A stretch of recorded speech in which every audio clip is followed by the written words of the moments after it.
Constitución dogmática Lumen Gentium.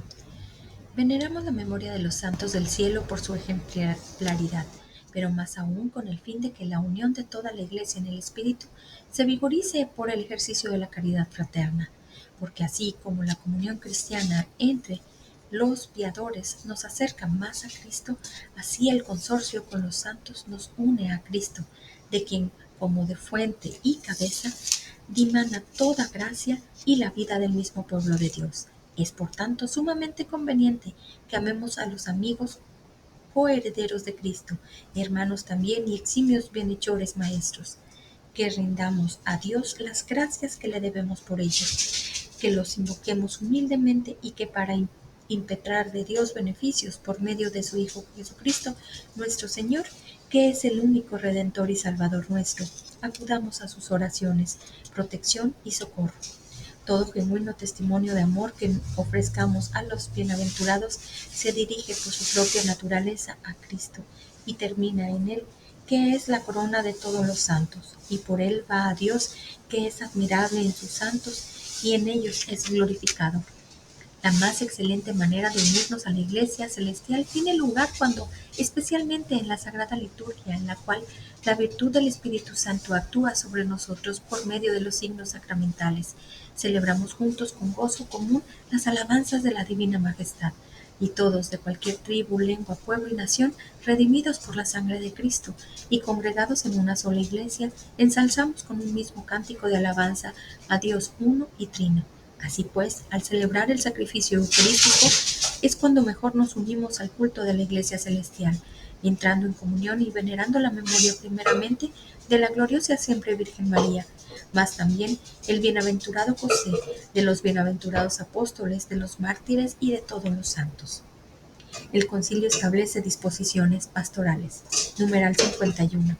Este sagrado sínodo recibe con gran piedad la venerable fe de nuestros antepasados acerca de consorcio vital con nuestros hermanos que se hallan en la gloria celeste o que aún están purificándose después de la muerte, y de nuevo confirma los decretos de los sagrados concilios Niceno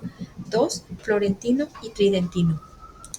Al mismo tiempo, en fuerza de su solicitud pastoral, exhorta a todos aquellos a quienes corresponde para que así acá o allá se hubiesen introducido abusos por exceso o por defecto, procuren eliminarlos y corregirlos, restaurándolo todo de manera conducente y a una más perfecta alabanza de Cristo y de Dios. Enseñen, pues, a los fieles que el verdadero culto a los santos no consiste tanto en la multiplicidad de actos exteriores, cuanto en la intensidad de un amor activo, por el cual, para mayor bien nuestro y de la Iglesia, buscamos en los santos el ejemplo de su vida, la participación de su intimidad y la ayuda de su intercesión. Pero también hagan comprender a los fieles que nuestro trato con los bienaventurados, si se lo considera bajo la plena luz de la fe, de ninguna manera rebaja el culto latréutico tributado a Dios Padre por medio de Cristo en el Espíritu, sino que más bien lo enriquece copiosamente, porque todos los que somos hijos de Dios y continuamos en una sola familia en Cristo, al unirnos en mutua caridad y en la misma alabanza de la Trinidad, secundamos la íntima vocación de la Iglesia y participamos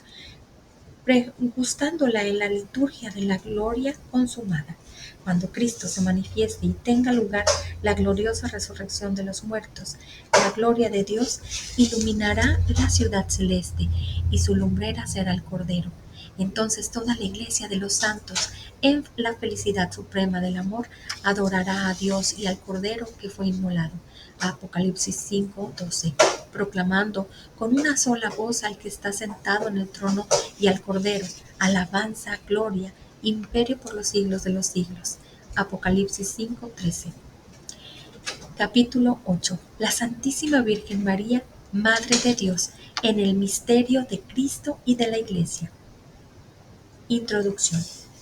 La Santísima Virgen María en el misterio de Cristo. Queriendo Dios infinitamente sabio y misericordioso llevar a cabo la redención del mundo, al llegar la plenitud de los tiempos, envió a su Hijo, nacido de mujer, para que recibiésemos la adopción de hijos. Gálatas 4, del 4 al 5. el cual por nosotros los hombres y por nuestra salvación descendió de los cielos y por obra del Espíritu Santo se encarnó de la Virgen María. Este misterio divino de la salvación nos es revelado y se continúa en la Iglesia, que fue fundada por el Señor como cuerpo suyo, y en la que los fieles, unidos a Cristo, cabeza, y en comunión con todos los santos, deben venerar también la memoria, en primer lugar, de la gloriosa siempre Virgen María, Madre de nuestro Dios y Señor Jesucristo, la bienaventurada Virgen y la Iglesia.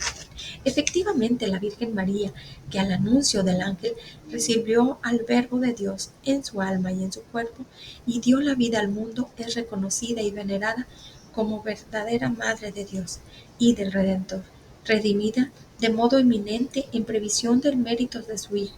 y unida a Él con un vínculo estrecho e indisoluble, está enriquecida con la suma prerrogativa y dignidad de ser la Madre de Dios Hijo, y por eso hija predilecta del Padre y sagrario del Espíritu Santo, con el don de una gracia tan extraordinaria, aventaja con creces a todas las otras criaturas celestiales y terrenas, pero a la vez está unida en la estirpe de Adán, con todos los hombres que necesitan de la salvación, y no solo eso, sino que es verdadera madre de los miembros de Cristo, por haber cooperado con su amor a que naciesen en la Iglesia los fieles, que son miembros de aquella cabeza. Por ese motivo es también proclamada como un miembro excelentísimo y enteramente singular de la Iglesia, y como tipo y ejemplar acabadísimo de la misma en la fe y en la caridad, a quien la Iglesia católica, instruida por el Espíritu Santo, venera como a Madre amantísima con afecto de piedad filial. Intención del Concilio. Por eso el Sagrado Concilio, al exponer la doctrina sobre la Iglesia en la que el Divino Redentor obra la salvación, se propone explicar cuidadosamente tanto la función de la Santísima Virgen en el misterio del Verbo encarnado y del cuerpo místico, cuanto los deberes de los hombres redimidos para con la Madre de Dios, Madre de Cristo y Madre de los hombres, especialmente de los fieles, sin tener la intención de proponer una doctrina completa sobre María, ni resolver las cuestiones que aún no ha dilucidado plenamente la investigación de los teólogos. Así pues, siguen conservando sus derechos las opiniones que en las escuelas católicas se proponen libremente acerca de aquellas que después de Cristo ocupa en la Santa Iglesia el lugar más alto y a la vez el más próximo a nosotros. Oficio de la Bienaventurada Virgen en la economía de la salvación. La Madre del Mesías en el Antiguo Testamento.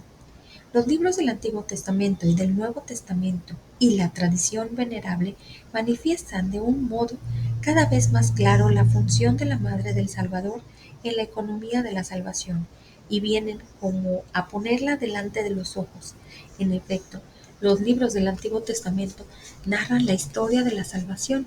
en la que paso a paso se prepara la venida de Cristo al mundo.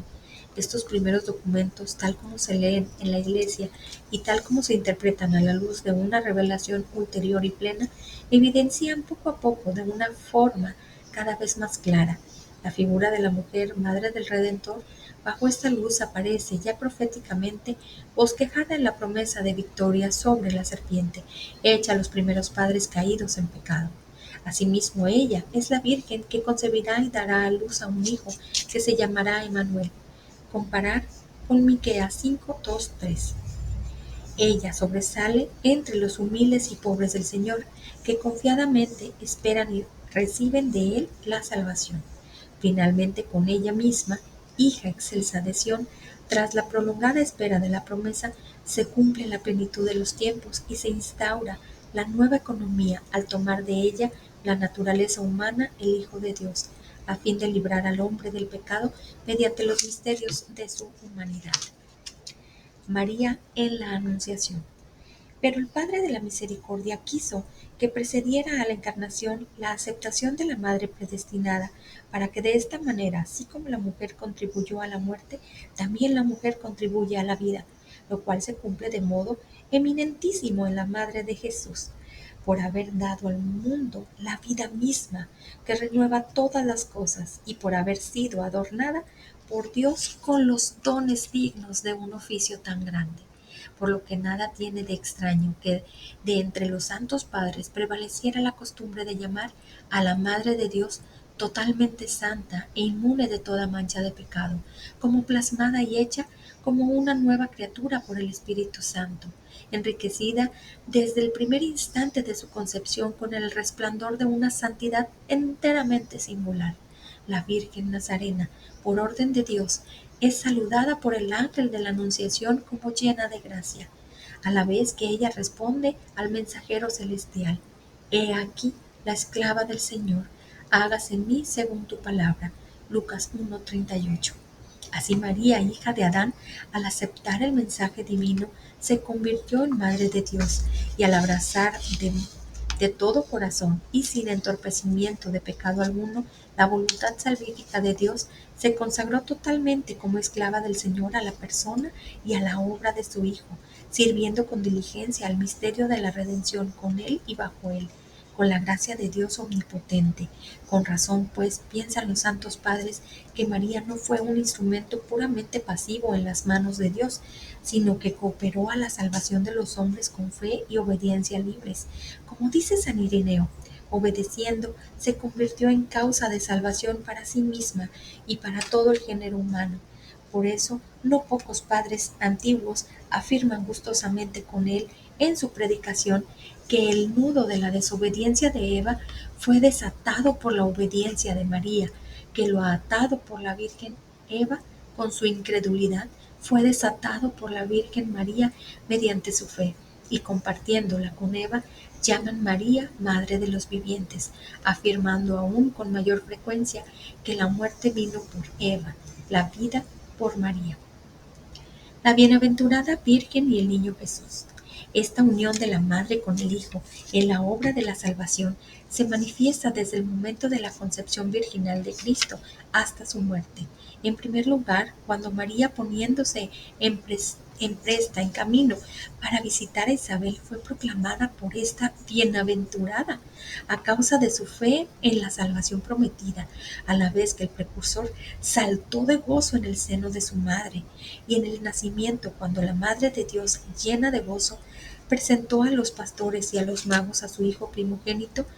que lejos de menoscabar, consagró su integridad virginal, y cuando hecha la ofrenda propia de los pobres, lo presentó al Señor en el templo y oyó profetizar a Simeón que el Hijo sería signo de contradicción y que una espada atravesaría el alma de la madre, para que descubran los pensamientos de muchos corazones. Después de haber perdido al niño Jesús y haberlo buscado con angustia, sus padres lo encontraron en el templo, ocupado en las cosas de su padre, y no entendieron la respuesta del hijo, pero su madre conservaba todo esto en su corazón para meditarlo. La bienaventurada Virgen en el ministerio público de Jesús.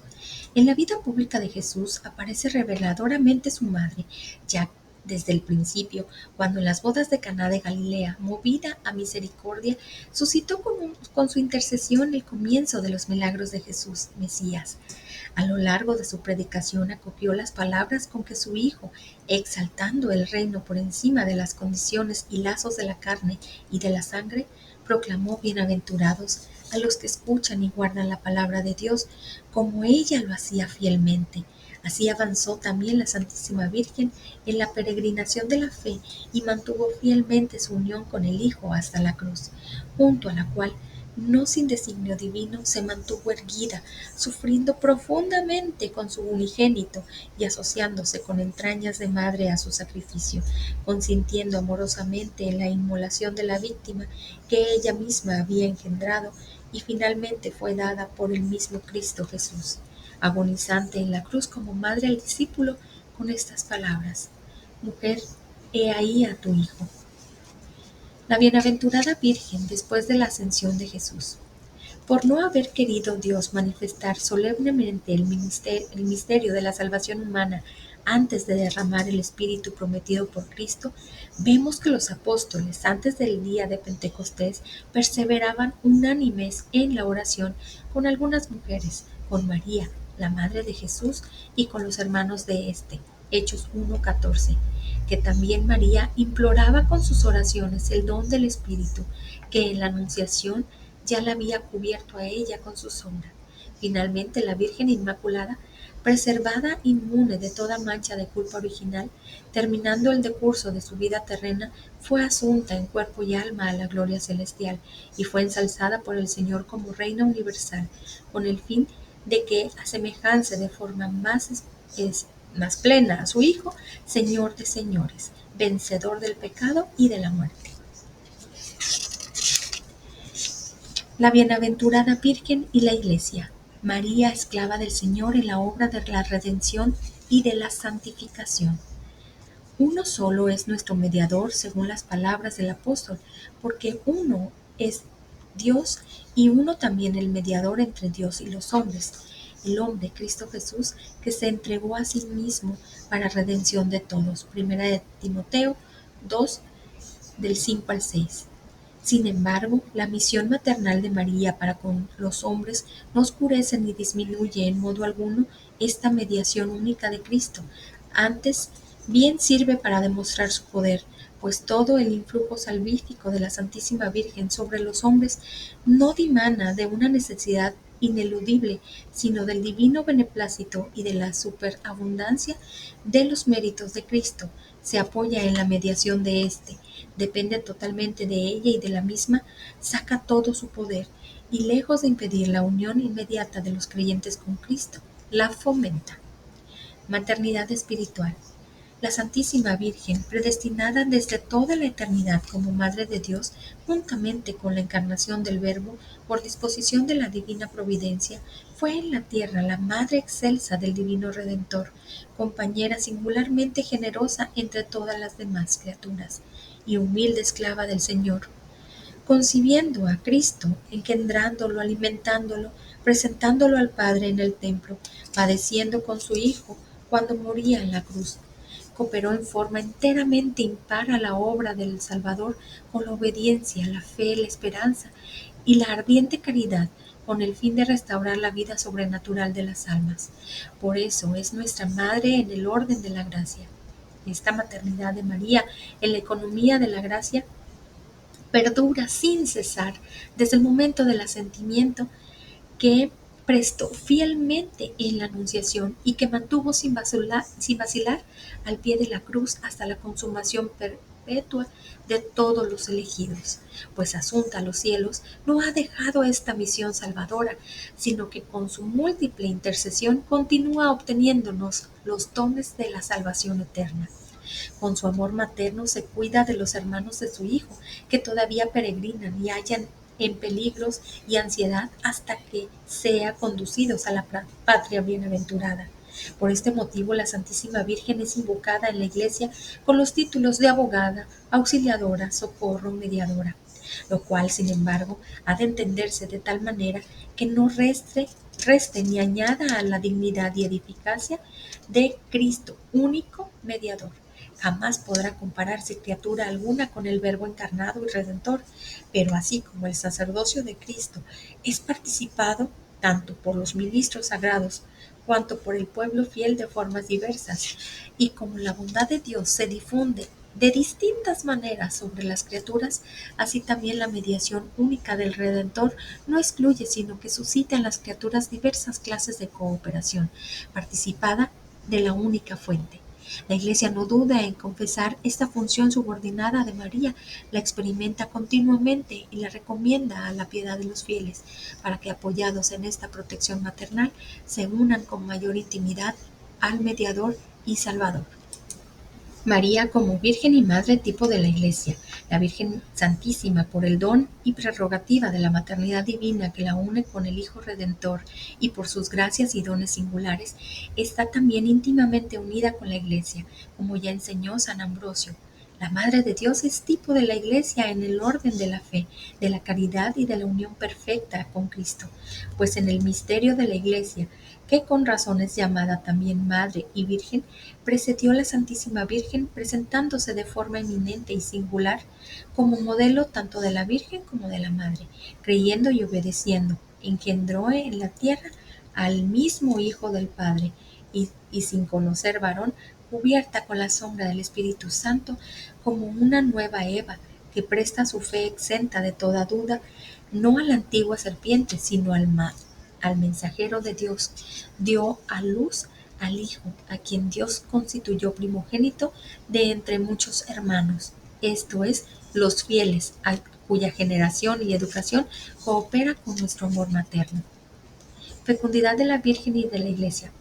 La Iglesia, contemplando su profunda santidad e imitando su caridad y cumpliendo fielmente la voluntad del Padre, se hace también madre mediante la palabra de Dios, aceptada con fidelidad, pues por la predicación y el bautismo engendra a una vida nueva e inmortal a los hijos concebidos por obra del Espíritu Santo y nacidos de Dios. Y es igualmente virgen, que guarda pura e íntegramente la fe prometida al esposo y a imitación de la madre de su Señor. Por la virtud del Espíritu Santo, conserva virginalmente una fe íntegra y una esperanza sólida y una caridad sincera. Virtudes de María que han de ser imitadas por la Iglesia. Mientras la Iglesia ha alcanzado en la Santísima Virgen la perfección, en virtud de la cual no tiene mancha ni arruga, los fieles luchan todavía por crecer en santidad, venciendo enteramente al pecado, y por eso levantan sus ojos a María, que resplandece como modelo de virtudes para toda la comunidad de los elegidos. La Iglesia, meditando piadosamente sobre ella y contemplándola a la luz del Verbo hecho hombre, llena de reverencia, entra más a fondo en el soberano misterio de la Encarnación y se asemeja cada día más a su esposo. Pues María, que por su íntima participación en la historia de la salvación, reúne en sí y refleja en cierto modo las supremas verdades de la fe, cuando es anunciada y venerada, atrae a los creyentes a su Hijo, a su sacrificio y al amor del Padre. La Iglesia, a su vez, glorificando a Cristo, se hace más semejante a su excelso modelo, progresando continuamente en la fe, en la esperanza y en la caridad, y buscando y obedeciendo en todo la voluntad divina. Por eso también la Iglesia, en su labor apostólica, se fija con razón en aquella que engendró a Cristo, concebido del Espíritu Santo y nacido de la Virgen, para que también nazca y crezca por medio de la Iglesia en almas de los fieles. La Virgen fue en su vida ejemplo de aquel amor maternal con que es necesario que estén animados todos aquellos que en la misión apostólica de la Iglesia cooperan a la regeneración de los hombres. Culto a la bienaventurada Virgen en la Iglesia. Naturaleza y fundamento del culto. María, ensalzada por gracia de Dios, después de su Hijo, por encima de todos los ángeles y de todos los hombres, por ser Madre Santísima de Dios que tomó parte en los misterios de Cristo, es justamente honrada por la Iglesia con un culto especial. Y ciertamente, desde los tiempos más antiguos, la Santísima Virgen es venerada con el título de Madre de Dios, a cuyo amparo los fieles suplicantes se acogen en todos sus peligros y necesidades. Por este motivo, principalmente a partir del Concilio de Éfeso, ha crecido maravillosamente el culto del pueblo de Dios hacia María en veneración y amor, en la invocación e imitación, de acuerdo con sus proféticas palabras. Todas las generaciones me llamarán bienaventurada, porque ha hecho en mí maravillas el poderoso. Lucas 1, 48 al 49. Este culto tal como existió siempre en la Iglesia, a pesar de ser enteramente circular, se distingue esencialmente del culto de adoración y tributado al Verbo encarnado, lo mismo que el Padre y el Espíritu Santo lo favorece eficazmente, ya que las diversas formas de piedad hacia la Madre de Dios que la Iglesia ha venido aprobando dentro de los límites de la sana doctrina y ortodoxa, de acuerdo con las condiciones de tiempos y lugares y teniendo en cuenta el temperamento y manera de ser de los fieles, hacen que al ser honrada la Madre, el Hijo, por razón de la cual todas las cosas y en el que plugo al Padre Eterno, a que habitase toda la plenitud. Colosenses 1:19. Sea mejor conocido, amado, glorificado y que a la vez sean mejor cumplidos sus mandamientos. Espíritu de la predicación del culto. El Santo Concilio enseña de propósito esta doctrina católica y amonesta a la vez a todos los hijos de la Iglesia que fomenten con generosidad el culto a la Santísima Virgen, particularmente el litúrgico, que estimen en mucho las prácticas y los ejercicios de piedad hacia ella recomendados por el Magisterio en el curso de los siglos y que observen escrupulosamente cuanto en los tiempos pasados fue decretado acerca del culto de las imágenes de Cristo, la Santísima Virgen y de los santos, y exhorta encarecidamente a los teólogos y a los predicadores de la palabra divina que se abstengan con cuidado tanto de toda falsa exageración cuanto de una excesiva mezquindad de alma al tratar de la singular dignidad de la Madre de Dios, cultivando el estudio de la Sagrada Escritura de los santos padres y doctores y de las liturgias de la Iglesia bajo la dirección del magisterio. Expliquen rectamente los oficios y los privilegios de la Santísima Virgen, que siempre tienen por fin a Cristo, origen de toda verdad, santidad y piedad. En las expresiones o en las palabras eviten cuidadosamente todo aquello que pueda inducir a error a los hermanos separados o cualesquiera de las personas acerca de la verdadera doctrina de la Iglesia. Recuerden finalmente los fieles que la verdadera devoción no consiste ni en un sentimentalismo estéril y transitorio, ni en una vana credulidad, sino que procede de la fe auténtica, que nos induce a reconocer la excelencia de la Madre de Dios, que nos impulsa a un amor filial hacia nuestra Madre y a la imitación de sus virtudes. María, signo de esperanza cierto y consuelo para el pueblo de Dios peregrinante. María, signo del pueblo de Dios. Mientras tanto, la Madre de Jesús, de la misma manera que glorificada ya en los cielos en cuerpo y alma, es imagen y principio de la Iglesia, que habrá de tener su cumplimiento en la vida futura, así en la tierra precede a su luz al peregrinante pueblo de Dios, como signo de esperanza cierta y de consuelo hasta que llegue el día del Señor. María intercede por la unión de los cristianos. Es motivo de gran gozo y consuelo para este santo concilio que también entre los hermanos separados no falten quienes tributan al debido honor a la Madre del Señor y Salvador, especialmente entre los orientales, que concurren con impulso ferviente y ánimo devoto al culto de la siempre Virgen Madre de Dios. Ofrezcan todos los fieles súplicas apremiantes a la Madre de Dios y Madre de los hombres, para que ella, que ayudó con sus oraciones a la Iglesia naciente, también ahora, ensalzada en el cielo por encima de todos los ángeles y bienaventurados, interceda en la comunión de todos los santos ante su Hijo, hasta que todas las familias de los pueblos, tanto los que se honran con el título de cristianos, como los que todavía desconocen a su Salvador, lleguen a reunirse felizmente en paz y concordia en un solo pueblo de Dios, para gloria de la Santísima e indivisible Trinidad. Todas y cada una de las cosas establecidas en esta Constitución dogmática han obtenido el beneplácito de los padres del Sacrosanto Concilio, y nos, con la potestad apostólica que nos ha conferido por Cristo, juntamente con los venerables padres, las aprobamos, decretamos y estatuimos en el Espíritu Santo, y ordenamos que lo así decretado conciliarmente sea promulgado para gloria de Dios. Roma, en San Pedro, día 21 de noviembre de 1964. Yo, Pablo, obispo de la Iglesia Católica. De la mano de María, al encuentro con Jesús.